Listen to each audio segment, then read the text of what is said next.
உரையாற்ற நிறுவன தலைவர் திரு யோகராம் சங்கர் ஐயா அவர்களை உங்களுடைய பலத்த கரகோஷத்துக்கு இடையில் வருக வருக என அழைக்கிறோம்.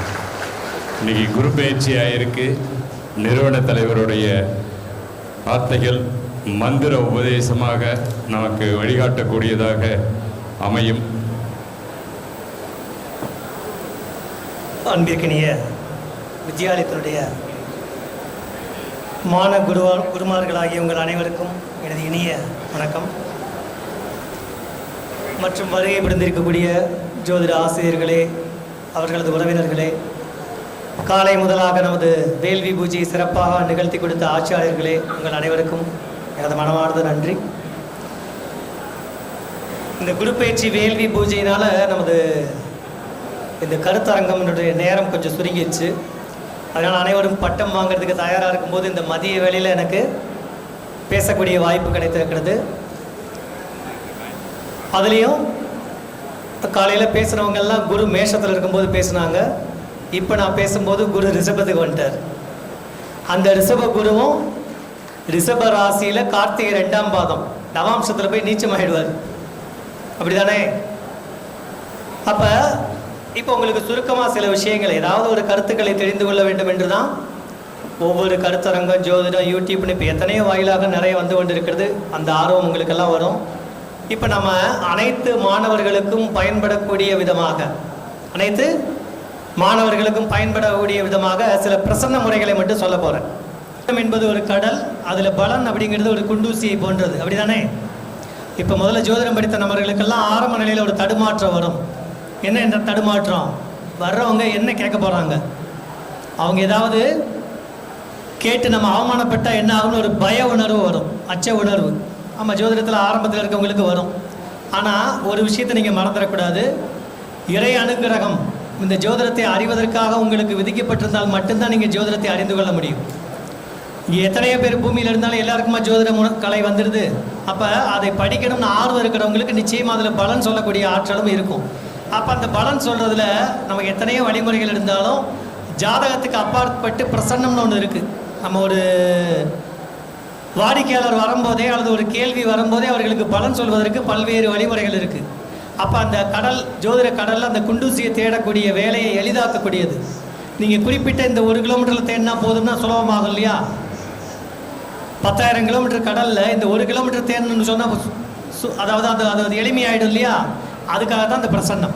அப்போ நம்ம எல்லாருமே முதல்ல ஜோதிடத்தை பயன்படுத்தும் போது அந்த பிரசன்ன மார்க்கங்களை பயன்படுத்த வேண்டும். அப்போ அந்த பிரசன்னங்கள் என்னென்ன வகையான இருக்குது அப்படின்னு ஒரு சுருக்கமான முறை. ஏன்னா நம்ம பட்டமளி விழாக்குள்ளே உங்களுக்கு புரிகிற மாதிரி சில வகைகளை சொல்லித்தரப் போகிறேன். அதில் முதலாவதாக நேர பிரசன்னம் அப்படின்னு பேர். நேர பிரசன்னம்னா உங்களுக்கு எல்லாம் தெரியும். நம்ம கடிகாரத்தில் இருக்க நேரம், இதை 12 ராசி கட்டமாக கருதி கொள்ள வேண்டும். சரியா? அப்போ நம்ம எந்த நேரத்தில் நீங்கள் ஜோதிடம் பார்க்கும் போதுன்னு இல்லை, எந்த ஒரு கேள்விக்கு இதை பலனாக பயன்படுத்தலாம். உங்கள் வீட்டில் கூட ஒரு கேள்வி எழுப்பலாம். மின்சாரம் போயிடுச்சு, எப்போ வரும்? வெளியே போனால் அப்பா இன்றைக்கி 9 மணி ஆயிடுச்சு, இன்னும் வராமல் இருக்காரு. சரியா? அதே போல் ஏதோ ஒரு பொருள் தொலைஞ்சு போச்சு, கிடைக்குமா, எங்கே வச்சேன்னு தெரில, இந்த மாதிரி கேள்வி வரும் இல்லையா? அது எல்லாத்துக்குமே இந்த நேர பிரசனத்தை பயன்படுத்தலாம். அப்போ அந்த கடிகார முள் எங்கே இருக்கும்? சின்ன முள் ஒரு இடத்துல இருக்கும், பெரிய முள் ஒரு இடத்துல இருக்கும், நிமிட முள் விடாமல் ஓடிக்கொண்டு இருக்கும். இதில் கடிகார முள் இருக்கு இல்லையா, சிறிய முள், அது வந்து உதயம். உதயம்னா என்ன? உங்ககிட்ட யார் கேள்வி எழுப்புகிறாங்களோ அவர்கள் தான் உதயம். அப்போ அந்த நிமிட முள் இருக்கு இல்லையா, அதுக்கு பேர் ஆருடம். நொடி முள் நம்ம பயன்படுத்த வேண்டாம். நீங்கள் டிஜிட்டல் வாட்ச் கூட பயன்படுத்திக்கலாம். அப்போ 12 கட்டங்களில் மதியானம் 12 மணிலேருந்து 1 மணிக்குள்ளே தான் என்ன ராசியாக இருக்கும்? முதல் ராசி. மதியம் 12லேருந்து 1 மணிக்குள்ளே என்ன ராசியாக இருக்கும்? மேச ராசியாக இருக்கும். இப்போ மணி வந்து 2 மணி 35 நிமிடம், 35 தாண்டி 40 ஆக போகுது. 35க்கும் 40க்கும் இடையில இருக்குது. அப்போ என்ன லக்னமாக இருக்கும் பாருங்க. 2 மணிங்கிறது என்ன லக்னமாக இருக்கும்? 1 மணிக்குள்ள மேஷம். அப்போ 2 மணிக்குள்ள ரிஷபம். இப்போ 2 தாண்டிடுச்சு. 2லேருந்து 3க்குள்ள மணி நிமிடம் இருக்குது, மணி முள் இருக்குது. அப்போ நமக்கு என்ன லக்னம் வரும்? மிதுன லக்னம். சரியா? மிதுன லக்னம். அப்போ ஆருடம் எங்கே வரும்? இங்கே 40லேருந்து 45க்குள்ளே போயிட்டுருக்கு. 40லேருந்து 45க்குள்ளே போயிட்டுருக்கு. இன்னைக்கு ஆருட லக்னம் வந்து அதாவது அந்த நிமிடம் உள்ள இருக்கு இல்லையா, அது 5 நிமிடத்திற்கு ஒரு இடம் மாறும். அப்போ முதல் 5 நிமிடம் மேச ராசி, அடுத்த 5 நிமிடம் ரிஷப ராசி, அடுத்த 5 நிமிடம் மிதுன ராசி. அப்போ இங்கே என்னவாகுது, 42 இருக்கு இப்போ நிமிடம் சரியாக. இது வந்து உங்கள் வாட்சில் என்ன இருக்கோ அதான் பயன்படுத்தணும். ஏறக்குறைய ஒரு அலைபேசியை கையில் வச்சுக்கோங்க. உங்கள் அலைபேசியில் என்ன டைம் இருக்கோ அதவே உங்கள் நேரமாக கருதலாம். அப்போ இப்போ மணி 2:43 நிமிடம். அப்போ 8:40, 9:45. அப்போ 3ஆம் இடத்துல உதயம் இருக்கும், 9ஆம் இடத்துல ஆருடம் இருக்கும். இது என்ன நேரம்? உதயத்திலிருந்து ஆருடம் எத்தனாவது வீடு? மிதுனத்திலிருந்து தனுசு ராசி எத்தனாவது வீடு? அப்ப இப்ப கேள்வி எழுப்புறவங்க என்னவா இருக்கும்? என்ன கேள்வியா இருக்கும்? யாரோ ஒருத்தர் நபரை பற்றிய கேள்வி, திருமணம் சம்பந்தமான கேள்வி, கூட்டு சம்பந்தமான கேள்வி, ஒரு எதிர்பார்ப்பு சம்பந்தமான கேள்வி, தனக்கு எதிரானவங்களை பற்றியான கேள்வி இருக்கும் இல்லையா? அப்ப இது சம்பந்தமா தான் இருக்கும்.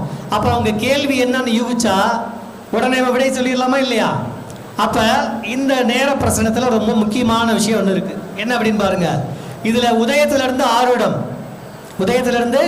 ஆருடம், அதாவது மணி முள் இருக்கு இல்லையா, அதுல இருந்து நிமிடம் முள் 4, 6, 8, 10 குறிக்கன்னா குறிச்சுக்கங்க. 4, 6, 8, 10 இருந்தா அந்த கேள்வி கேட்ட விஷயம் உங்களுக்கு சாதகமா இருக்காது. 4, 6, 8, 10 ஞாபகம் வச்சுக்கோங்க, எழுதுனா எழுதிக்கங்க. 4, 6, 8, 10. இப்போ எப்போ பலம் வரும்? இப்போ மணி 2 மணிக்கு மேலே போயிடுச்சு. அந்த 2 மணிக்கு மேலே போகும்போது மிதுனம்னு பார்த்தோம் இல்லையா? மிதுனத்துக்கு 4ஆவது இடம் என்ன? மிதுனத்திற்கு 4ஆம் இடம் என்ன? கன்னிராசி. அப்போ 4ஆம் இடம்னா என்ன வரும்? ஆருடம். 2 மணி 15 நிமிடத்திலிருந்து 2 மணி 20 நிமிடக்குள்ள ஒருத்தர் கேள்வி கேட்டா அந்த கேள்விக்கான பலன் செயல்படாது. அதே போல 6வது நிமிடம் முள்ள வந்து 6வது ராசியில் இருக்கு. அதாவது 6வது ராசியில் என்ன? 25 to 30. எந்த ராசியா வரும்? மிதுனத்திலிருந்து விருச்சிகம், 6வது இடம். அப்போ ஒரு கேள்வி வந்தாலும் கேள்விக்குரிய கிரகம் வேலை செய்யாது, அந்த காரகத்துவம் அவங்களுக்கு கிடைக்காது. புரியுதா? அதற்கப்புறம் 8வது இடம், 8:40, 35 நிமிடத்திலிருந்து 40 நிமிடம் நடக்குது 2 மணிக்கு மேலே. 2:35 to 2:40 அப்படின்னா அந்த காரியமும் நடக்காது. இது 8வது இடம். 10வது இடம் 15:50, 45 நிமிடத்திலிருந்து 50 நிமிடம். எந்த ராசி? மீன ராசி. பார்த்தீங்களா? மிதுனம் உதயம், மீனம் ராசி. ஏற்கனவே மிதுன உதயாதிபதி 10ஆம் இடத்துல மீனத்தில் போய் என்ன ஆவார்? நீச்சம் ஆவார். அப்போ இங்கே அந்த கணக்கு இங்கே இல்லை. இது வெறுமனே கட்டத்தெல்லாம் அணுகாம வெறும் நேரத்தை மட்டுமே வச்சுக்கிட்டு பயன்படுத்தக்கூடிய பிரசன்னம். அப்ப 4, 6, 8, 10 வந்தா நடக்காது. 1, 5, 9 வந்தா ஓரளவுக்கு நடக்கும், நல்ல விஷயம் நடத்தும். அதே இது 2, 12 வந்தா 2ஆம் இடம் அடுத்த வீடு. இன்னைக்கு இல்லைனாலும் அடுத்த ஒரு 2 வாரங்கள்ல நாளைக்கு நடக்கலாம். 12 ஏற்கனவே கிடைச்சிருக்கு, நீங்க அதை சரியா பயன்படுத்தல, இருந்தாலும் கொஞ்சம் முயற்சி பண்ணா கிடைக்கும். 12 அந்த பலன். அதுக்கப்புறம் 7ஆம் இடம் நல்லதோ கெட்டதோ கிடைச்சிடும், நல்லதோ தீமையோ கிடைச்சிடும். 3, 11ஆம் இடம் லாபஸ்தானம், சகாயஸ்தானம். அப்ப நிச்சயமாக பலன் நடக்கும். இதுதான் நேர பிரசன்னம், அதாவது கடிகார பிரசன்னம் அப்படின்னு சொல்லுவோம். சரியா? இது பாரபத்தில் கூட இருக்கும் முதலிலையில். அதற்கப்புறம் கோச்சார நேர பிரசன்னம். அது என்ன கோச்சார நேர பிரசன்னம்? இன்னைக்கு கட்டம் தெரியணும் நமக்கு. இப்போ இந்த 2:30 மணிக்கு என்ன கட்டம் பாருங்க. இல்லை சனி, 7வது வீட்டில் புதன், ராகு, செவ்வாய். இன்னைக்கு பாருங்க லக்னாதிபதி, இந்த நேரத்துக்கான லக்னாதிபதி நீச்சம், ராகுவுடன் செவ்வாயோட சேர்ந்திருக்காங்க. சுக்கிரன் சூரியன் அதாவது மேச ராசியில்.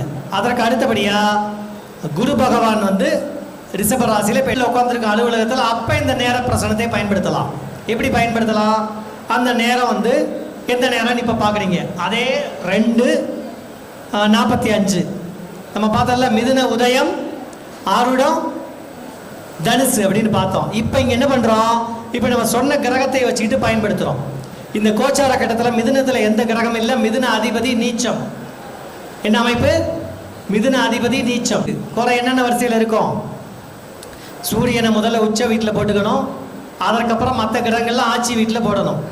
கீழ்ப்பகுதியில் கணக்கெடுக்கக்கூடாது, மேலே இருக்க 6 கட்டம் மட்டும் இந்த கோரையை நினைவில் வச்சுக்கிறதுக்கு. சூரியன் உச்ச வீடு எது? மேஷம். அங்கேயே ஆட்சி வருபவர் யாரு? செவ்வாய். அது அடுத்து முதல்ல சூரியனை முதலாவதாக வைக்க வேண்டும். சூரியன் முதல். அடுத்த வீட்டில் சுக்கிரன் ஆட்சி, சுக்கிர கோரை. அடுத்த வீட்டில் புதன் ஆட்சி, புதன் கோரை. அடுத்த வீட்டில் சந்திரன் ஆட்சி, சந்திர கோரை. அதுக்கடுத்து நேராக சனிக்கு வந்துடணும். அடுத்து சனி கோரை. அதுக்கப்புறம் குரு கோரை. குருவுக்கு அப்புறம் இறுதியாக செவ்வாயினுடைய ராசி கட்டத்தில் செவ்வாய் கோரை. ஆக இப்படி இந்த 7 கோரைகளும் வந்துடும். அப்போ இந்த கோரையை வச்சு பயன்படுத்தணும். இப்போ இதே கோச்சார கட்டம் இன்னைக்கு நான் சொன்னேன் இல்லையா? இப்போ லக்னம் வந்து கன்னியா லக்னம். அந்த லக்னத்தை மறந்துடுவோம். கன்னியில் கேது, 5ல் மகரத்தில் சந்திரன். இதெல்லாம் நினைவில் வச்சுக்கோங்க அடுத்தடுத்து நம்ம பயன்படுத்துறதுக்கு. சனி வந்து கும்பத்தில். அதுக்கப்புறம் மீனத்தில் புதன், செவ்வாய், ராகு. இதில் செவ்வாய் கீழே, புதன் மேலே, அதுக்கு மேலே ராகு இருக்குது. சரியா? புதனுக்கு 2 பக்கமும் பாவக்கிரகம் இருக்குது. ஒரு பக்கம் ராகு, இன்னொரு பக்கம் செவ்வாய், நடுவில் புதன் நீச்சம். அப்போ புதன் என்ன நிலைமையில் இருக்குது? பாவகர்த்தாரியில் இருக்குது. அது நீச்சம் வேற ஆயிடுச்சு. அப்போ மிகுந்த பலவீனத்தோடு இருக்குன்னு அர்த்தம். சரியா? அடுத்து சுக்கிரன் சூரியன் மேஷத்தில். இதில் சூரியன் உச்சம். குரு போய் ரிஷப ராசியில். குருவுக்கும் கேதுவுக்கும் தொடர்பு இருக்குது. 1, 5, 9 படி. சரியா? அப்போ மகர ராசி. இந்த கட்ட அமைப்பை வச்சுட்டு கோரத்தை பார்ப்போம். கோரைய இப்போ என்ன கோரை நடக்குது? 7 கோரை நடக்கும். 1 மணி வரைய. 1 மணிக்கு மேலே மறுபடியும் கோரை திரும்பி வரும் இல்லையா? இன்னைக்கு என்ன கிழமை? புதன்கிழமை. 1 to 2. ஆமாம், இன்னைக்கு தேனியில் போடி நாயக்கனூரில் சூரிய உதயம் 6:14. 6:14 கோரை எடுக்கும்போது எப்பயும் 6:14 6:14 தான் எடுக்கணும். ஆனால் இதில் இன்னொரு சூட்சுமம் இருக்குது. சூரிய உதயம் என்ன, அஸ்தமனம் என்ன? சூரிய உதயம் என்ன, அஸ்தமனம் என்ன? இந்த நேரத்தை எவ்வளோ நேரம்னு கழித்து அதை 12ஆக பிரித்தோம்னா 50 நிமிடம், 58 நிமிடம், 57, 61 வரும். அதுதான் துல்லியமான கோரை நேரம். சூரிய உதயம் அந்த பகல் அகஸ்ன்னு சொல்லுவோம் இல்லையா? அகஸ் பொழுது. அந்த அகஸ் இரவு பொழுதுக்கு தகுந்த மாதிரி தான் ஜாமக்கோளாரோட கோரை எல்லாத்தையும் அமைக்கணும். அப்போ சூரிய உதயத்திலேருந்து 1 மணி நேரமாக எடுத்துக்கலாம். 6:15 7:15 வரைய. அப்போ மதியானம் 1:15 வரைய, 1:15 மேலே 2:15 வரைய புதன் கோரை. புதனுக்கு அப்புறம் சந்திர கோரை. அப்போ இப்போ சந்திர கோரை நடந்துட்டு இருக்கு. சந்திர கோரை நடக்குதா? அப்போ இங்கே நம்ம என்ன பண்ணுறோம்?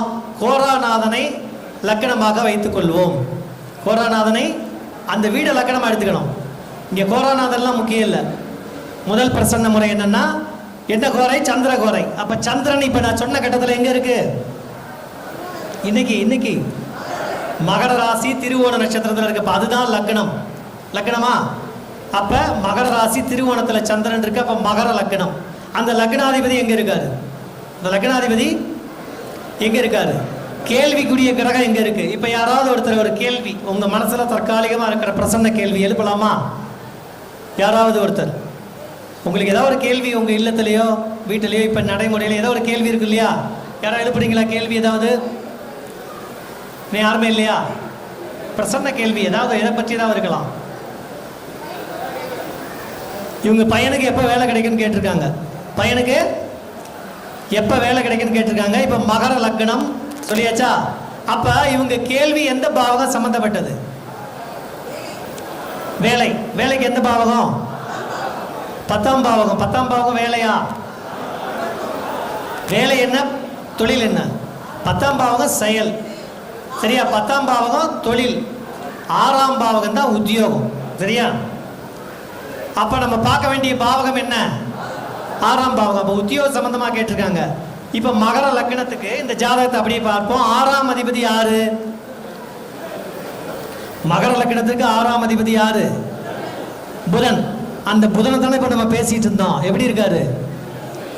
ஆமா, அந்த புதன் பலவீனமா இருக்காரு. எதனால பலவீனமா இருக்காரு? ஒரு பக்கம் ராகு, இன்னொரு பக்கம் செவ்வாய். பையன் வந்து கொஞ்சம் ராயலா இருப்பார், கம்பீரமா இருப்பார். சின்ன சின்ன வேலைக்கெல்லாம் போக மாட்டார். அவருக்கு கம்பெனியில் கேண்டீன் முதல்ல நல்லா இருக்கணும், ஓனர் நல்லா இருக்கணும், கட்டடம் நல்லா இருக்கணும், பிரம்மாண்டமாக இருக்கணும். அப்படி இருந்தால் தான் போவார். இந்த காரணத்தை சொல்லியே இன்னும் கொஞ்சம் நாளைக்கு வேலைக்கு போக மாட்டார் அப்படின்னு பிரசன்னம் வந்திருக்கு. அம்மா உங்கள் பையனோட கேரக்டர் சரியா? எப்படி சொன்னேன்? இல்லை நீங்கள் எதிர்த்து சொல்லிவிடுங்க. சரின்னு சொல்லுங்க, இல்லை தவறுன்னு சொல்லிடுங்க. சரியா இருக்கா உங்கள் பையனோட கேரக்டர்? எப்படி சொன்னோம்? லக்னம் என்ன?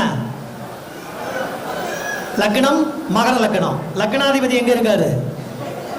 2ல். அது காற்று வீடு. அப்போ லக்னாதிபதி யாரு? அவங்க பையன். கேள்வி கேட்ட அவங்களும் அவங்க பையனும்.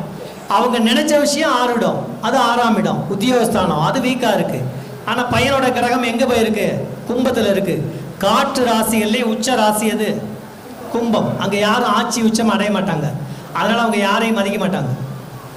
கும்பத்தில் மூளை இருந்தா, லக்னாதிபதி போய் இருந்தா, ராயலான குணம் இருக்கும், எல்லாத்துலேயும் உயர்வாக இருக்கணும்பாங்க. சரியா? மற்றவங்க என்ன எல்லாரையும் விட எனக்கு அறிவு நிறையா இருக்குன்னு நினைப்பாங்க. ஆனால் நிறைய லட்சியம் புகழ் வச்சுருப்பாங்க. வேலைக்கு தாமதமாக போவார், ஆனால் பிரமாதமாக வருவார். சரியா? அதை விட முக்கியம், அவருக்கு வேறு ஏதாவது பிரச்சனைகள் வந்துடக்கூடாது. ஒரு பெண்ணோட சகவாசம் அப்படி இப்படிலாம் ஏற்படுற மாதிரி இருக்குது. இது அடிஷனல் தகவல். ஏன்? 3ஆம் இடம் காதல் ஸ்தானம், அப்படி தானே? 3ஆம் இடத்துல புதன் போய் நீச்சமாகி, அதுக்கடுத்து ராகு, இந்த பக்கம் செவ்வாய். அதனால பிரச்சனை பஞ்சாயத்தெல்லாம் வர்ற மாதிரி இருக்குது. முறைகேடான காதல் விவகாரங்களில் சிக்கிறதுக்கு வாய்ப்பு இருக்குது. இப்போ பாருங்க, ஒரு பிரச்சனத்தில் இத்தனையும் சொல்லலாம். வேறு யாராவது கேள்வி எழுப்புறீங்களா? என்ன கேள்வி? ஒய்ஃப் வந்து வேலைக்கு போவாங்களா, தொழில் பண்ணுவாங்களா? கண்டிப்பாக வேலைக்கு போக மாட்டாங்க. சரியா? அவங்க அடிமையாக இருக்கிறதுக்கு பிரியப்பட மாட்டாங்க. லக்னத்துக்கு 10ஆம் அதிபதி எங்கே இருக்காரு? சுக்கிரன். 4ஆம் இடத்துல சூரியன் கூட இருக்காரு. அவங்க சொகுசாக இருக்கணும், ராயலாக இருக்கணும். அரசு பணி கிடைச்சா போவாங்க. அதே மாதிரி ஏதாவது ஒரு சொந்த தொழிலை வேலையாட்களை வச்சு பார்க்குற மாதிரி பார்ப்பாங்க. டாமினேட்டிங் கேரக்டர் யாரு? உங்கள் மனைவி. கொஞ்சம் போல்டானவங்க, அப்படியா? இல்லையா? இல்லைன்னா இல்லைன்னு சொல்லுங்க. இருக்காங்க. சரி, அப்போ இப்போ புரியுதா உங்களுக்கு? கோரை இருக்கு இல்லையா? கோரை அதிபதியை லக்னமாக எடுத்துக்கொண்டு நீங்கள் இந்த கோரை அதிபதியை பார்க்க வேண்டியதே இல்லை. கோரை எந்த வீட்டில் இருக்கோ அந்த வீடு லக்னம், அந்த வீடு லக்னம். அவங்க என்ன கேள்வி கேட்குறாங்களோ அந்த பாவகத்துக்கு பலன் எடுக்க போயிருங்க. பார்த்தீங்களா? இது நீங்கள் ஒன்றும் அவங்கள கேள்வியே கேட்க வேண்டாம், நம்மளா யூகிச்சிடலாம் எந்த விஷயத்துக்காக வந்திருக்காங்கன்னு ஓரளவுக்கு தெரிய வந்துடும். சரியா? அடுத்து இதே கோரையை பயன்படுத்தி இன்னொரு மெத்தடில் பலன் சொல்கிறத பற்றி பார்ப்போம். இது கோரை உபகோரைன்னு அர்த்தம். கோரை உபகோரை. ஒரு கோரைக்கு 7 உபகோரை வரும். ஒரு கோரைக்கு 7 உபகோரை வரும். ஒரு உபகோரைக்கு அப்போ எவ்வளோ நேரம் ஆகும்? 1 மணி நேரத்தை 7ஆக பிரித்தோம்னா 8 நிமிடம் 34 செகண்ட் வரும். 8.5 நிமிடம்னு வச்சுக்கோங்க, தோராயமா 8.5 நிமிஷம் வச்சுக்கலாமா? அப்போ இந்த கோரை உபகோரையை பயன்படுத்தி நம்ம சொல்லிடலாம். கோரை உபகோரையை பயன்படுத்தி. இப்போ யாராவது கேள்வி இருக்கா? யாரோ ஒருத்தர், அவங்க ஒயிட் சுடிதார், அவங்க எந்திரிச்சிட்டாங்க. உங்களுக்கா? சரி, அம்மாவுக்கு திருமணம் ஆகி 10 ஆண்டுகள் ஆச்சு, இன்னும் குழந்தை இல்லைன்னு கேட்டிருக்காங்க. இப்போ சந்திரகோரை நடக்குது. உட்காருங்கம்மா. நேரம் வந்து 2:54. சரியா? 5ஆ? என் வாட்சில் என்ன இருக்கோ அதான் நான் சொல்கிறதுனால. அதே மாதிரி உங்கள் வாட்சில் என்ன இருக்கோ நீங்கள் பயன்படுத்தும் போது பயன்படுத்துங்க. நமக்குன்னு ஒரு கேலக்ஸி இயங்கும். இப்போ நம்ம செல் அடிச்சுனா பயன்படுத்தலாம். உங்கள் கையில் என்ன நேரம் இருக்குது அது. அப்போ 2 மணி நேரம் 2:54. அப்போ கோரை என்ன? சந்திரகோரை தான். சந்திரகோரை தானே? 2:15 ஆரம்பித்து 3:15 முடியும். அப்படியா? 8.5 நிமிஷம் கூட்டிகிட்டே வாங்க. முதல் 8.5, 2வது 8.5 கூட்டிகிட்டே வாங்க. 2:15 இருந்து 8.5 நிமிஷம் கூட்டுங்க. 2 8.5 கூட்டுங்க. எவ்வளோ ஆச்சு? 17. 2:15 இருந்து 17 கூட்டினா 2:32. அதில் ஒரு 17 கூட்டுங்க. எவ்வளோ ஆச்சு? சத்தமாக சொல்லுங்க. 49ஆ? அடுத்து ஒரு 17 கூட்டுங்க. 17 8.5 மட்டும் கூட்டுங்க. 49 கூட 8.5 கூட்டினா 57.5 வரும். அப்படி தானே? அப்போ 49 சொன்னேன். இப்போ நம்ம வாட்சில் என்ன நேரம் சொன்னேன்? 54 சொன்னேன். அப்போ 5வது உபகோரை வருதா? 2:15 இருந்து முதல் 2 17 கூட்டினோம், அடுத்து 17, அப்புறம் ஒரு 8.5. அப்போ 5வது உபகோரை என்ன? சந்திரன் ஓரை. முதல் உபகோரை சந்திரன் தான் வரும். அதுக்கப்புறம் சனி, அதுக்கப்புறம் சந்திரனுக்கு அப்புறம் சனி, குருவுக்கு அப்புறம் செவ்வாய், செவ்வாய்க்கு அப்புறம் சூரியன், சூரியனுக்கு அப்புறம் சுக்கிரன். அப்போ என்ன வருது? 5வது கோரை தானே வந்துச்சு. அப்போ சூரியன் தானே? சூரிய கோரை. இப்போ இங்கே பாருங்க, என்ன கோரை வந்துச்சு? சந்திர கோரை. என்ன உபகோரை வந்துச்சு? இப்போ அந்த கட்டத்தில் பாருங்க, சந்திரன் எங்கே இருக்காரு? மகரத்தில் இருக்காரு. அதுக்கு அப்போ உபகோரை அதிபதி யாரு? சூரியன். அவர் எங்கே இருக்காரு? அவர் 4ல் இருக்காரு. 4ல் எப்படி இருக்காரு? 4ல் உச்சத்தில் இருக்காரு. இங்கே சூரியனோட சுக்கிரன் இருக்கு, நெருங்கி எரிஞ்சு போயிருக்கானா? இல்லை. அப்போ நாலாம் இடம் தாய்மை அடையக்கூடிய இடம், குழந்தைக்கு விரயஸ்தானம். அப்போ தாய்மை குழந்தைக்கு விரயம். அப்போ யாரோ ஒருத்தர் காலதாமதமாகனு வருத்தப்பட்டு கேட்கலாம். அப்போ உதயத்தில் சந்திரன் இருக்குல்ல, அவர் 7ஆம் அதிபதியாக இருக்கார். அப்போ உதயமும் ஆருடமும் பாருங்க கொஞ்சம் ஓரளவுக்கு சாதகமாக தான் இருக்குது. ஆருட 4ஆம் இடம் தான் இருந்தாலும் கொஞ்சம் போராடி மருத்துவ ட்ரீட்மெண்ட்லாம் பார்த்தா கிடைக்கும். கண்டிப்பாக குழந்தை 100% உண்டு. ஏன்னா இது சித்திரை மாதம், ஆருட கிரகம் சூரியனாவே வந்திருக்கு. அப்போ காலதாமதமாயினும் கிடைக்கும். சரியா? ஏன் தாமதம் அப்படின்னா 7ஆம் அதிபதினா மதில் மேல் பூனை உதயத்தில் இருக்கு இல்லையா, ஓரைநாதனாவே சந்திரன் வந்துடுறாருல, அவர் போய் சனி வீட்டில் இருக்காரா, அடுத்து போய் சனியை தொடுறாரா, அப்போ காலதாமதம் உறுதியாயிடுச்சா? அப்போ கேள்வியாளருக்கு ஏதோ காலதாமதம் ஆயிட்டு இருக்கு. ஏன்னா சந்திரன் சனி, இதுக்கு பேர் பிறப்பு காலத்திலேயே 7.5 சனி. சரியா? அப்போ இந்த கோரா பிரசன்னம் 2 முறையில பார்த்தோமா? புரியுதா அதெல்லாம் உங்களுக்கு? அப்போ கோரைநாதன் எங்க இருக்காரு, உபகோரைநாதன் எங்க இருக்காரு, இவங்களுடைய கனெக்டிவிட்டியை வச்சே பார்த்துடலாம். இவங்க 6, 8 இருந்தா பலன் என்ன ஆகும்? கிடைக்காது. 1, 4, 7, 10 இருந்தா அனுபவிக்க போறது கேந்திரம் கிடைக்கும். அந்த முதல்ல சொன்ன 1, 5, 9 எடுக்கக்கூடாது, அது வேற. இந்த கோரைக்கு வரும்போது இந்த அமைப்பு, பாரம்பரியத்தில் பார்த்தா பாரம்பரியம், நாடியில் பார்த்தா நாடியில், அந்த முறைக்கு தகுந்த மாதிரி மாற்றிக்கணும். சரியா? அப்போ இந்த கோரை உபகோரையை பயன்படுத்தி ஒரு கேள்வியாளருக்கான பலனை நம்ம யூகிச்சிடலாம். இது கட்டத்துக்கு முன்னாடி இப்போ நீங்கள் இருக்கீங்க, எனக்கு என்ன நடக்குதுன்னா உங்கள் டேட்டா படுத்து டைம்லாம் இருந்தால் தான் என்னால் சொல்ல முடியும். அப்புறம் என்னங்க ஜோதிடம் கற்றுக்கிட்டீங்க, அது பஞ்சாங்கம் இல்லை, என்கிட்ட லேப்டாப் இல்லை, செல் இல்லைன்னு சொல்ல முடியுமா? அப்போ உங்கள் கேள்வி என்னங்கன்னு கேட்டு மனசுக்குள்ளே இந்த கோரை உபகோரையை போட்டு சொல்லிடலாமா? அதுக்கு என்ன தேவை? மிக முக்கியமாக என்ன வேணும்? கோரையெல்லாம் இல்லை, அன்றைய ராசி கட்ட நமக்கு வேணுமா வேண்டாமா? அப்போ தினமும் நீங்கள் செய்ய வேண்டிய வேலை என்ன?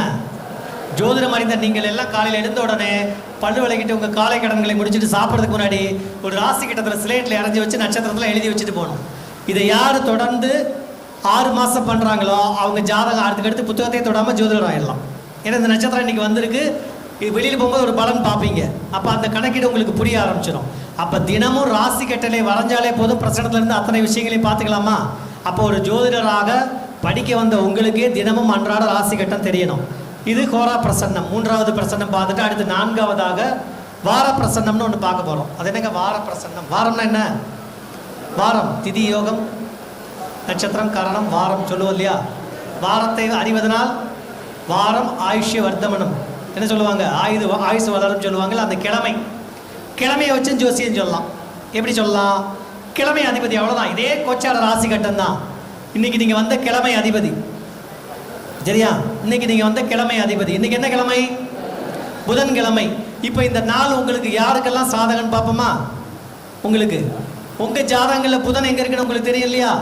தெரியும் இல்லையா? இன்னைக்கு கோச்சார கட்டத்தில் புதன் எங்கே இருக்கு? மீனத்தில் இருக்கு. யாருக்கெல்லாம் புதன் வந்து இங்கே அதே தான். எது? 4, 6, 8, 10 இருந்தால் இந்த நாள் கொஞ்சம் டல்லாக இருக்கும். மிதுனத்தில் இருந்தா, சிம்மத்தில் இருந்தா, துலாத்தில் இருந்தா, தனுசில் இருந்தா அவங்களுக்கு ஒர்க் அவுட் ஆகாது. இப்போ என்ன கேள்வி கேட்டு வந்தீங்களோ அதுக்கு நடைபெறது கஷ்டம். சரியா? இதுக்கு பேர் வார பிரசன்னம். என்ன சொன்னேன்?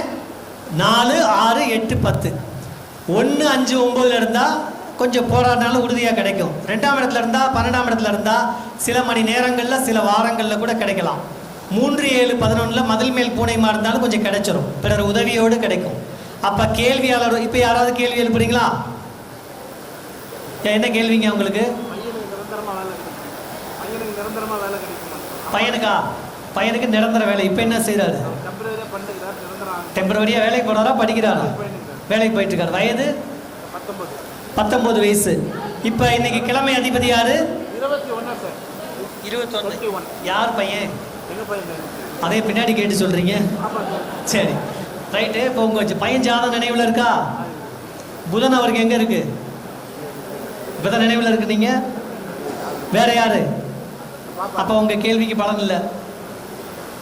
அவர் பையன் புதன் எங்க இருக்கு உங்களுக்கு தெரியுமா? பையன் டேட்டா பர்த் சொல்லுங்க. யாரா சொல்லட்டும். டேட்டா பர்த் சொல்லுங்க. பிறந்த தேதி நேரம் சொல்லுங்க. சொல்லுங்க.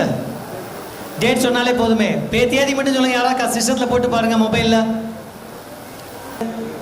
அவருக்கு மிதுனத்தில் இருக்காரு. மிதுனத்தில் இருக்காரு. அப்போ 4ஆம் இடம் வந்துருச்சா? கொஞ்சம் முயற்சியின்மை, பலவீனம், சோம்பல் இருக்குது. ட்ரை பண்ணால் கிடைக்கும். அவருக்கு யாருடைய சிபாரிசாவது வேணும் அப்படின்ற மாதிரி இருக்குது. ஏன்னா இன்றைக்கி புதன் நீச்சம், அவர் ஜாதகத்தில் புதன் அதுக்கு 4ஆம் இடத்துல. அப்போ புதன் பலவீனமாக இருக்காரு. சரியா? கொஞ்சம் கடுமையாக முயற்சி பண்ணணும், கொஞ்சம் தேர்வு அதுன்னு அவர் ப்ரிப்பேர் ஆகணும். அவர் கொஞ்சம் அலட்சியமாக இருக்கார் சில விஷயங்களில், கிடைச்சது போதும்னு. அவர் கொஞ்சம் முயற்சி பண்ணார்னா கிடைக்கும். சரியா? அடுத்து வேற ஒரு பிரசன்னம் பார்க்கலாமா? இப்போ லக்ன பிரசன்னம்னு இன்னொன்று பார்க்க போகிறோம். இது லக்ன பிரசன்னம். அது என்ன லக்ன பிரசன்னம்? இப்போ இதே ஜாதகத்தை போட்டுக்கிட்டோம். அதுக்கு லக்னம் எங்கே இருக்குன்னு பார்க்கணும். கோச்சார கட்டம் இருக்கு இல்லையா? ஒருத்தர் வர்றாங்கல்ல, உங்களுக்கு தான் தெரியுமே. காலையில் ஒரு 2 மணி நேரம் லக்னம், எத்தனை நாள் கழிஞ்சிருக்கோ. இப்போ ஒரு மாதத்திற்கு எவ்வளோ நேரம்? ஒரு மாதத்தை சூரியன் கடப்பதற்கு கட்டத்தில் 2 மணி நேரம் ஆகுது. 2 மணி நேரம் இல்லைப்பா, 24 மணி நேரத்துக்கு 2 மணி நேரத்தில் சூரியன் கடந்துடும். 30 நாள் 2 மணி நேரங்கிறது எத்தனை நிமிடம்? 120 நிமிடம். டிவைடட் பை 30 எவ்வளவு? 4 நிமிடம். அப்போ ஒரு நாளைக்கு 4 நிமிடம் தோராயமாக இல்லை, 2 மணி நேரம் லக்னம் இல்லையா? இன்னைக்கு சித்திரை மாதம்னு வைங்க. இப்போ சித்திரை எத்தனாம் தேதி நடக்குது? 18. அப்படி தானே? 18 தானே? 18னா 18 × 4 எவ்வளோ போயிருக்கோம்? அதை விட்டுருங்க. 12 × 4 எவ்வளவு? பைத்தனாங்க 40. அப்போ முதல் மேச லக்னம் இன்னைக்கு எவ்வளோ நேரம் இருக்கும்? 12 நாள் மிச்சம் இருக்கு இல்லையா? 12 × 4 எவ்வளவு? 48. அப்போ எவ்வளோ நேரம் இருக்கும் மேச லக்னம்? மேசத்தில் 48 நிமிஷம் இருக்கும். அதுக்கப்புறம் 6:48 வரை, 6:15 இருந்து 48 நிமிஷம் 7 மணி வரை இருக்கும். ஏன்னா 6:15 இங்கே சூரிய உதயம். அப்போ 7 × 8 7 × 10 9. என்ன லக்னம்? ரிஷபம். 9 டு 11 மிதுனம். 11 இருந்து 1 மணி வரைய என்ன லக்னம்? கடகம். அதுக்கப்புறம் 1 மணிலேருந்து 3 மணி வரைய சிம்மமா? சிம்ம லக்னமா? 3 மணி வரைய. இது தோராயமா. இப்போ லக்னம் கண்டுபிடிச்சிட்டோமா? அப்போ இப்போ லக்னம், இதில் லக்னத்தை வச்சுட்டு லக்ன பிரசன்னம் எப்படி பார்க்குறது? லக்னம் நின்ற நட்சத்திரம் என்ன நட்சத்திரம்? லக்னம் நின்ற நட்சத்திரம் என்ன நட்சத்திரம்? லக்னம் நின்ற நட்சத்திரம் பார்க்கணும். அப்போ 3 மணி நேரம் சொல்லியாச்சா? அப்போ அதில் நம்ம என்ன பார்க்கணும்? ஒரு நட்சத்திரத்துக்கு 9 பாதங்கள். ஒரு ராசிக்கு 9 பாதம். 2 மணி நேரத்தை 9ஆல் டிவைட் பண்ணுங்க. 2 மணி நேரத்தை 9ஆல் வகுத்து பாருங்க. 9ஆல் வகுத்து பாருங்க எத்தனை நிமிடம் வருது? அதாவது 120 நிமிடத்தை டிவைடட் பை 9 13 நிமிஷம் வருமா? நெருக்கி 12.5 நிமிஷம் வரும். அப்போ முதல் 12.5, ரெண்டாவது 12.5 எடுத்துக்கலாம். இப்போ இன்னைக்கு நேரம் என்ன நம்ம பார்க்குறது? சரியா மணி 3:05. இப்போ கன்னியா லக்னம் வந்திருக்குமே. கன்னியா லக்னம் வந்திருக்கும். லக்னாதிபதி எங்கே இருப்பார் அப்படின்னா 12.5 நிமிஷம் தானே. அப்போ நமக்கு எங்கே இருக்கும்? உத்திரம் நட்சத்திரம் 2வது பாதத்தில் இருக்கும். உத்திரம் 2வது பாதம். அப்போ லக்னம் நின்ற நட்சத்திரம் என்ன? இதெல்லாம் உங்களுக்கு மொபைல் இருந்தால், சாஃப்ட்வேர் இருந்தால் உடனே பார்த்துடலாம். அப்போ லக்னம் நின்ற நட்சத்திரம் சூரியன். யாரு? சூரியன். லக்னத்துக்கு 8ல் உச்சமாக இருக்காரா? அப்போ லக்னாதிபதி நின்ற நட்சத்திரம்.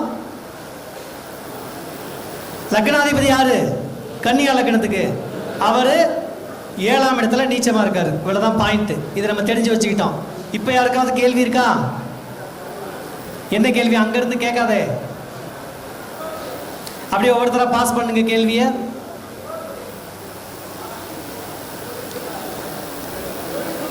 ஏன் நீங்க குடும்பத்தில்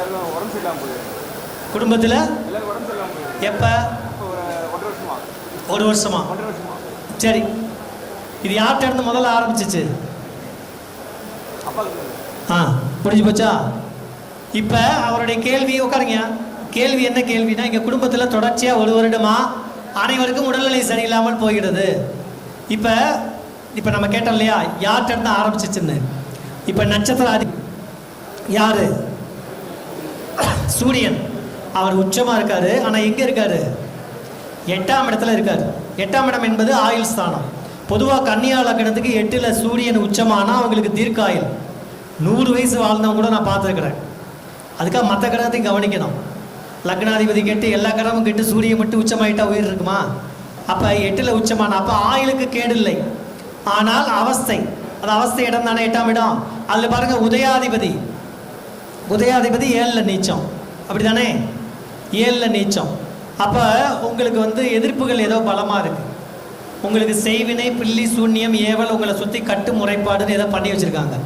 அதை போய் சரி பார்த்து வைங்க. இல்லை ஆலய வெளிப்பாடு கூட சரியாக இல்லாமல் இருக்கலாம். ஏன் 7ஆம் இடங்கிறது எதிர்த்தரப்பு, நமக்கு பிடிக்காதவங்க, மற்றவங்க. 8ஆம் இடம்ங்கிறது மறைமுகமாக கெட்ட வேலை செய்யுது. அப்போ சூரியன் உச்சமாகி 8க்கு போயிடுச்சு. ஆனால் மரணம் ஏன் வராதுன்னு சொன்னேன், உச்சமாக இருக்கிறதுனால. நட்சத்திராதிபதி உச்சம், அதே போல் உதயாதிபதி 7ல் நீச்சம்.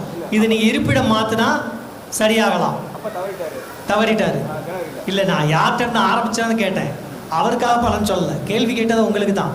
நீங்கள் இடமாற்றம் பண்ணாலோ இல்லை எதிர்ப்புகள் சம்மந்தமாக இருக்கலாம், யார எதிராளிகளுடைய செயல்பாடுகள் எதோ இருக்கா அந்த மாதிரி எதுவும் தெரியுதா? யோசனை பண்ணுங்கள், உங்கள் ஜாதத்தை பாருங்கள். அப்போ இப்போ பாருங்கள், அவர் முதல் கேள்வி அதில் வந்துருச்சா? அப்போ எல்லாருக்கும் உடல்நிலை சரியில்லாமல் போகுதுன்றாரு. ஏன்னா புதன் போய் ராகு செவ்வாய்க்கு இடையில இருக்காங்களா, அந்த மாதிரி அமைப்பு. அப்போ இப்படி அந்த லக்ன பிரசன்னம்னு இதுக்கு பேர். அப்போ இந்த அடிப்படையில் இந்த லக்ன பிரசன்னம் வந்து 1, 4, 7, 10 நல்லா ஞாபகம் வச்சுக்கோங்க. இந்த லக்ன பிரசன்னம் இங்கே ஒன்றுமே பார்க்க வேண்டியதில்லை. லக்னாதிபதி நட்சத்திராதிபதி சூரியனுக்கு புதன் எங்கே இருக்கார்? புதன் எங்கே இருக்கார்? 1, 4, 7, 10 இருந்தால் கேட்ட கேள்வி பரிபூர்ணமாக நடக்கும், அவங்களுக்கு நல்லதே கிடைக்கும், கேந்திரம். அதே போல் 2, 12 இருந்துச்சுன்னு வைங்க, சில வாரங்களில் சில வாரங்களில் அந்த விஷயம் சரியாயிடும் அல்லது கிடைச்சிடும். 2, 12 இருந்தால். அதே போல் 3, 7, 11 இருந்தால் சில வாரங்கள் சில மாதங்கள் ஆகும். அதே போல் 5, 9 இருந்தால், லக்ன பிரசனத்துக்கு மட்டும் இது தனி ரூல்ஸு. 5, 9 இருந்தால் அந்த காரியம் நடக்கிறதுக்கு மதில் மேல் பூனை. அப்படியே நடந்தாலும் 1 வருடமோ 2 வருடமோ கூட ஆகலாம். 5, 9ல் அந்த லக்னம் என்ற நட்சத்திராதிபதியும் லக்னாதிபதியும் அவங்களுக்கு இடையில இருக்க தூரம் சரியா? 5, 9ல் இருந்தால் லக்னாதிபதியும், அதாவது லக்னம் என்ற நட்சத்திராதிபதியும் லக்னாதிபதியும் 6, 8 இருந்தால் அந்த காரியம் சுத்தமாக நடக்காது. இப்போ உங்களுக்கு 2, 12 இருக்காங்க, புதனும் சூரியனும். அதனால் இந்த காரியங்கள் சில நாட்களில் மாறிடும். இந்த சித்திரை மாதம் கடந்தோடனே வீட்டோட சூழ்நிலைகள் மாறிடும் சரியா? அடுத்து இறுதியாக நம்ம சந்திர நாடின்னு ஒன்று பார்க்க போகிறோம். சந்திர நாடி நீங்கள் நிறைய கேள்விப்பட்டிருப்பீங்க. கோச்சார சந்திரன் இருக்கு இல்லையா, அதை மையமாக வைத்து கொண்டு தான் கேள்வி. ஒரு ஜாதத்தை பார்க்குறோம், அந்த ஜாதத்தை பார்க்கும்போது இவர் எதுக்காக வந்திருக்காரு, எதுக்காக என்ன கேட்க போகிறாரு அப்படின்னு நமக்கே ஒரு குழப்பம் வரும். எவ்வளோ பெரிய மேதையாக இருந்தாலும் அதை கண்டுபிடிக்கிறது சிரமமாக இருக்கும். அதற்கு உதவக்கூடியது தான் சந்திர நாடி. கோச்சார சந்திரன் இருக்கார் இல்லையா, அவர் ஒரு ஜாதகத்தில் எந்த கட்டத்தில் இருக்கார் அதை மட்டும் எடுத்துக்கணும். மற்ற கோச்சார கிரகங்களை எடுத்துக்க வேண்டிய அவசியம் இல்லை. முதல்ல அது என்ன நட்சத்திரம், இன்றைய நட்சத்திரம் என்ன, திருவோணம். இன்னைக்கு என்ன ராசியில் இருக்காரு, மகரம். அப்போ இன்னைக்கு ஃபுல்லாக நமக்கு நினைவில் இருக்க வேண்டிய ராசி என்ன, மகரம். அப்போ அந்த மகர ராசி இன்னைக்கு முழுவதும் நினைவில் இருக்கணும். யார் ஜாதகத்தை கொண்டு வந்தாலும் அந்த மகர ராசியில் அப்ளை பண்ணணும். யார் ஜாதகமாக இருக்கா, யார் ஜாதகமாக இருக்கா? கேள்விக்காக ஜாதகம் யாராவது எடுத்துகிட்டு வந்திருக்கீங்களா? இருந்தால் கொடுங்க. இல்லை யாருக்காவது கேள்வி இருக்கா? இதிலே போட்டுடலாம். அம்மா உங்களுக்கே கேள்வியை சொல்லுங்க, கேள்வியை சொல்லுங்க. கேள்வி ஒரு நிமிஷம். பிறந்த தேதி, நேரம்.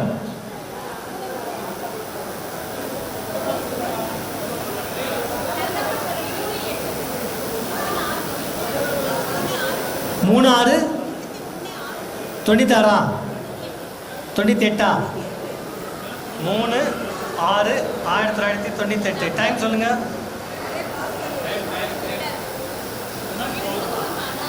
இல்லை கட்டத்தை கொடுங்க, கட்டத்தை வாங்க. உங்கள் கேள்வி என்னங்கம்மா? இந்த முடிச்சுடுவோம் சார். அவ்வளோ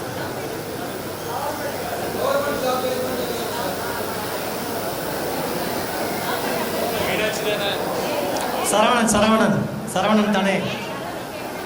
சரவணன் கேட்குறாங்க. சரி, அப்போ இந்த கோச்சாரத்தில் இன்னைக்கு என்ன ராசி நமக்கு நினைவில் இருக்கணும்? மகர ராசி நினைவில் இருக்கணும். இவங்க ஜாதகம் சுருக்கமாக சொல்லிடுறேன். கும்பலக்கணம், கும்பத்திலே கேது, 2ல் சூரி குரு சனி, 4வது வீட்டில் சுக்கிரன் சந்திரன், 5வது வீட்டில் மிதுனத்தில் சூரியன் புதன், 6வது வீட்டில் ராகு, அதாவது 7வது வீட்டில் ராகு. எல்லா கிரகமும் ராகு கேதுகளுக்கு உள்ளே இருக்குது சரியா? இப்போ இவங்க கேட்ட கேள்வி மகர ராசியில் இன்றைக்கி வந்திருக்கு. அப்போ மகர ராசியில் இருக்குது. இந்த ராசியில் 1, 5, 9 நிகழ்காலம் நல்லா ஞாபகம் வச்சுங்க. 1, 5, 9 1வது வீட்டில் என்ன கிரகம் இருந்தாலும் சரி, 5வது வீட்டில் என்ன கிரகமாக இருந்தாலும் சரி, 9வது வீட்டில் என்ன கிரகம் இருந்தாலும் சரி, அதுதான் அவங்க சிந்தனையாக இருக்கக்கூடும். இப்போ இதில் ஏதாவது இருக்கா? 1, 5, 9 சுக்கிரன் சந்திரன், செவ்வாய் அப்படின்னு 3 கிரகம் இருக்கு நிகழ்காலத்தில். அப்போ இவங்க கேள்வி பிரதானமாக அந்த சுக்கிரன், சந்திரன், செவ்வாயெல்லாம் எந்த வீட்டுக்கு அதிபதின்னு பார்க்கணும். கும்ப லக்னத்துக்கு அவர் எத்தனாவது அதிபதி? செவ்வாய். செவ்வாய் 10ஆம் அதிபதி, 3 10க்கு அதிபதி. சுக்கிரன் 9 4க்கு அதிபதி. சந்திரன் வந்து 6ஆம் இடத்துக்கு அதிபதி. அப்போ பார்த்தீங்களா, 10ஆம் இடத்து அதிபதி 6ஆம் இடத்து அதிபதி வந்திருக்கு. அப்போ உத்தியோக சம்பந்தமான கேள்விங்கிறது உறுதி. ஆனால் உதயத்துக்கு இன்னைக்கு சந்திரன் இருக்குல்ல மகர ராசியில், அதுக்கு அடுத்த வீட்டில் ஜாதகருக்கு என்ன இருக்கு சொன்னேன் இல்லையா, கும்பத்தில் லக்னம், அங்கேயே கேது இருக்கு. அப்போ எதிர்காலத்தில் கேது இருக்கு. அப்போ கேதுவோட பயண காலம் எவ்வளவு? 1.5 வருஷம் ஒரு கட்டத்துக்கு. அப்போ இந்த கட்டத்தில் இப்போ நம்ம சந்திரன் எவ்வளோ தூரம் ஓடி இருக்கு? திருவோணம்னா ஏறக்குறைய பாதிக்கு மேலே தாண்டியாச்சு. இதில் ஒரு 6 மாதம், அங்கே ஒரு 1.5 வருஷம். அது என்ன பாதத்தில் இருக்குன்னு கண்டுபிடிச்சிட்டா இன்னும் சுலபமாயிடும். அது பாதம் வந்து கேது வந்து சதயம் 1. சதயம் 1னா கிட்டத்தட்ட கால்வாசி தான் போயிருக்கு. அவிட்டம் 3, அவிட்டம் 4, சதயம் 1. ஒரு பாதத்துக்கு 18 நாள். 18 18, அது ஒரு 18, 3 18 நாள். இங்கே ஒரு 6 மாதம், கிட்டத்தட்ட 9 மாதம் கழிச்சு தான் நல்ல வேலை கிடைக்கும். அதுவரை என்ன முயற்சி பண்ணாலும் கிடைக்காது. ஏன்? கேது இருக்கு. அப்போ என்ன கேள்விக்காக வந்தாங்கன்னு யூகிக்கலாம். வேற ஒருத்தருடைய குறிப்பு இருக்கா? நீங்களே நோட் பண்ணிக்கங்க, நீங்களே கண்டுபிடிச்சிடலாம். ஜாதக குறிப்பு அப்படியே மனசில் உள்வாங்க, இல்லை கட்டம் போடுங்க. என்ன கட்டம்? தனுசு லக்னம். தனுசு லக்னம், அங்கேயே சூரியன் புதன் சுக்கிரன். சூரியன் புதன் சுக்கிரன் 3 ஒரே கட்டத்தில். சரியா? இதில் சுக்கிரன் அஸ்தமனமாக இருக்கு. அதுக்கடுத்து 2வது வீட்டில் வியாழன், மகரத்தில் குரு. அதுக்கடுத்து அவருக்கு மேஷத்தில் ராகு. அதுக்கடுத்து துலாம் ராசியில் செவ்வாய் கேது. விருச்சிக ராசியில் சந்திரன் சனி. விருச்சிக ராசியில் இந்த ஜாதகம் வருது. இன்னைக்கு மகர ராசி, திருவோண நட்சத்திரம். இந்த நட்சத்திராதிபதி அந்த ஜாதகத்தில் நீச்சம். பார்த்தீங்களா, இன்றைய நட்சத்திராதிபதி அந்த ஜாதகத்தில் நீச்சம். அவர் போய் சனியோட வேற சேர்ந்திருக்காரு. அப்போ மெயினாக இது சனியோட வீடு வேற, மகர ராசி. அப்படி தானே? அப்போ மகர ராசி சனியோட வீடு. அப்போ இவருக்கு ஏதோ ஒரு சம்பந்தமான காலதாமத கேள்வி இருக்கலாம். 2வது அந்த வீட்டில் குரு இருக்காரு. யார் இருக்காங்க? குரு எப்படி இருக்காங்க? மகரத்தில். மகரத்தில் குரு நிற்கிற நட்சத்திரமும் இங்கே குரு பகவான் வந்து அவிட்டத்தில் இருக்கார். அப்போ குரு எங்கே நீச்சமாக இருக்காரு? அந்த குரு தான் இவருக்கு லக்னாதிபதியே. அப்போ ஏதோ ஒரு வகையில் பலவீனப்பட்டு இருக்கிறார் அப்படின்னு எடுத்துக்கலாமா? அப்போ இவர் எதை கடந்து வந்திருக்காரு? நல்ல கல்யாணம். இவருடைய கேள்வி வந்து அப்போ குரு நீச்சம், ஆரோக்கிய சம்பந்தமாக இருக்கலாம், எதிர்கால சம்பந்தமாக இருக்கலாம், குழந்தை சம்பந்தமாக இருக்கலாம். திரிகோணத்தில் என்னென்னலாம் கிரகம் இருக்கு? திரிகோணத்தில் எந்த கிரகமும் இல்லை. ரிஷபத்தில் கன்னியில் எந்த கிரகமும் இல்லை. குரு மட்டும்தான் இங்கே இருக்காங்க. அப்போ எதிர்காலத்தில் குரு நீச்சம் அப்படின்னு இருக்குது. அவருடைய கேள்வி என்னென்னா, ஏன்னா இது தற்காலிகமாக வரவழைக்கப்பட்ட ஜாதகம், ஆனால் உங்கள்கிட்ட ஜாதகத்துக்கு வரும்போது கேள்வி சரியாக இருக்கும். அப்போ அவர் கேள்வி என்னென்னா, எனக்கு திருமணம் தாமதமாகிறது. என்ன ஆகுறது? எப்போ நடக்கும்? அதுதானே கேள்வி. எவ்வளோ வயசு ஆயிடுச்சு ஜாதகம் இருக்குது? 86ல் பிறந்திருக்காரு. சரியா? இந்த ஜாதகத்தில் லக்னாதிபதி நீச்சம். நீச்சமா? தனுசு லக்னம், அங்கேயே சூரியன் புதன் சுக்கிரன். பாக்கியாதிபதி லக்னம் ஏறி இருந்தாலும் அங்கேயே புதன், அங்கேயே சுக்கிரன் நீச்சம். திருமண காரகரான சுக்கிரன் சூரியனோட அஸ்தமனம். பிறக்கும் போதே புணர்வு தோஷம். சந்திரன் சனி 7ஆம் இட சுத்தம். ஆனாலும் 7க்கு அதிபதி தன் ஸ்தானத்துக்கு 7ல். வீடு கொடுத்த கிரகம் நீச்சம். அப்போ கடுமையான போராட்டம். இங்கே சுக்கிரன் அஸ்தமனம் வேறு ஆயிருக்கு இல்லையா? அப்போ பாதிக்கப்பட்ட பெண்ணை திருமணம் பண்ணால் இது பிரச்சனை இல்லை, இது ஜாதகம். பாதிக்கப்பட்ட திருமணம் பண்ணால் உடனே நடக்கும். அதுவும் எப்போனா 2025 தான் திருமணம். இப்போ இல்லை, பாதிக்கப்பட்ட பெண்ணை தான் திருமணம் பண்ண. சுக்கிரன் அஸ்தமனமாக இருக்கு. அப்போ ஏற்கனவே மன வாழ்க்கை கண்டு பாதிக்கப்பட்ட பெண் அப்படின்னு அர்த்தம். ஏன்னா பாதிக்கப்பட்ட கிரகத்தோடு சுக்கிரன் சேர்ந்தாலும் 7ஆம் அதிபதி சேர்ந்தாலும் அங்கே கொஞ்சம் பலவீனம் வந்துடும். ஆமாம், அதனால் அப்படிப்பட்டு தான் திருமணம் பண்ணணும். வேற அவ்வளோதான். அப்போ இந்த சந்திர நாடினா வேற ஒன்றும் இல்லை. நீங்கள் சரியா? சந்திர நாடி என்பது அன்றைய கோச்சார சந்திரன். இன்னைக்கு என்ன ராசி? இன்னைக்கு மேச ராசி அஸ்வினா. உங்கள் கவனம் எல்லாம் எங்கே இருக்கணும்? மேச ராசியில் இருக்கணும். யார் ஜாதகத்தில்? வந்திருக்கிறவங்க ஜாதகத்தில். அந்த மேச ராசியில் என்ன கிரகம் இருக்கோ அதை தான் அவங்க கேட்டு வந்திருப்பாங்க. அல்லது சிம்ம ராசியில் என்ன கிரகம் இருக்கோ அதுதான் அவங்க கேள்வியாக இருக்கும். அல்லது தனுசு ராசியில் என்ன கிரகம் இருக்கோ அதுதான் அவங்க கேள்வியாக இருக்கும். அவங்க மீனத்தில், கடகத்தில், விருச்சிகத்தில், இதில் மீனம் மட்டும்தான் முக்கியம். மீனத்தில் என்ன கிரகம் இருக்கோ அதை சமீபத்தில் கடந்து வந்திருப்பாங்க. இப்போ புதன் மீனத்தில் நீச்சமாக இருக்கு. மேஷத்தில் அஸ்வினியில் ஒருத்தர் வந்திருக்காரு. அப்போ அவர் எதை கடந்து வந்திருப்பாரு? காதல் தோல்வி வந்திருக்கலாம். புதனுக்கு காதல் மட்டும்தானா? வேற ஏதோ படிப்பில் ஃபெயிலியர், எக்ஸாமில் தோற்று போய் வந்திருக்கலாம். ஒரு இடம் வாங்கி ஏமாற்றப்பட்டிருக்கலாம். தாய் மாமா இறந்து போயிருக்கலாம். சொல்லாமா? அவருடைய 2வது துணைவி அவரை விட்டுட்டு போயிருக்கலாம். புதன்னா தானே? அதற்கப்புறம் ஏதோ புத்தகம் பேப்பரை தொலைச்சிட்டு வந்திருக்கலாம். ஒரு போலி பத்திரப்பதிவை சந்திச்சுட்டு வந்திருக்கலாம். எத்தனையோட சொல்லல, காலி மனையிடம் வாங்கி ஏமாந்துருக்கலாம். அப்போ புதனை கடந்து வந்திருந்தா எந்த கிரகத்தெல்லாம் கடந்து வந்திருக்காங்களோ அதெல்லாம் அவங்க அனுபவிச்சிருப்பாங்க. 2வது வீட்டில் என்ன கிரகம்லாம் இருக்கோ அதெல்லாம் அனுபவிக்க போகிறாங்க அப்படின்னு அர்த்தம். அப்போ 7ஆம் இடத்துல கிரகம் தான் அவருக்கு எதிர்ப்பாவோ ஆதரவாவோ இருக்கும். நண்பர் இருந்தால் ஆதரவு, எதிர்ப்பு இருந்தால் எதுவுமே இல்லையா? 7ஆம் வீட்டில் இருக்க கிரக சன்மீகம். இப்போ சந்திரன் அடிப்படி மகர ராசியில் எந்த கிரகமும் இல்லை. இன்னைக்கு கோச்சார சந்திரன் மகரம், அவர் ஜாதத்தில் மகரத்தில் எதுவுமே இல்லை. 1, 5, 9 இல்லை, 2, 12 இல்லை. அப்புறம் என்ன செய்யணும்? 7ஆம் இடத்தை பார்க்கணும். 7ஆம் இடத்துல எந்த கிரகம் இருக்கோ அது சம்மந்தமாக தான் கேள்வி கேட்பாங்க. அந்த கிரகத்தோட காரகத்துவம், அது எத்தனாவது வீட்டுக்கு அதிபதி, அந்த வீடு சம்மந்தமாக கேள்வி இருக்கலாம். அது என்ன காரகத்துவம், அது சம்மந்தமாக கேள்வி இருக்கலாம். அப்போ ஒரு ஜாதகத்தை எடுத்த உடனே நம்ம அவங்கள கேள்வி கேட்காம எந்த விஷயத்துக்காக வந்துட்டாங்கன்னு லேசாக யூகிச்சு, இது எதுக்காகலாம் வந்தீங்களா, இந்த விஷயம்லாம் கேட்க வந்தீங்களான்னு 4 காரகத்தை வச்சு சொன்னால் கண்டிப்பாக அதில் 1, 2 ஆமாம் அதுக்காக தான் வந்தேன்னு சொல்லிடுவாங்க. சரியா? அப்போ நமக்கு வேலை சுலபமாயிடுமா? நம்ம ஆராய்ச்சி சுருக்கமாயிடும். அப்போ ஒரு ஜோதிடர் ஜாதகரை நம்ப வைப்பதற்கு இந்த பிரசன்னங்கள் பெரிதும் பயன்படும். சுருக்கமாக சொல்லியிருக்கிறேன். இதை வீட்டில் போய் அலசி ஆராய்ந்து யோசிச்சு பாருங்கள். நமக்கு பட்டமளிப்பு விழாவுக்கு நேரமாகிவிட்டது. அதனால் இத்தோடு என்னோட உரையை முடித்துக் கொள்கிறேன். நன்றி, வணக்கம்.